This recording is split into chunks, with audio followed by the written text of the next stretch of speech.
ना गिरा हुआ तो सही बात ना। देख लो यार, अरे ना गिरा हुआ दूधो ज्यादा एक बार नहीं पता ना आपस के हो, क्योंकि साफ सुथरा है, लागत वगैरह एकदम बढ़िया। बांध दे बच्चा, बच्चिया भी आन बार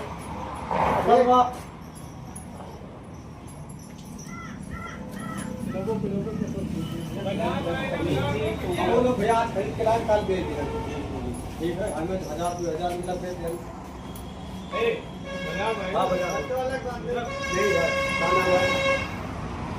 अरे पुरोले कर दिया।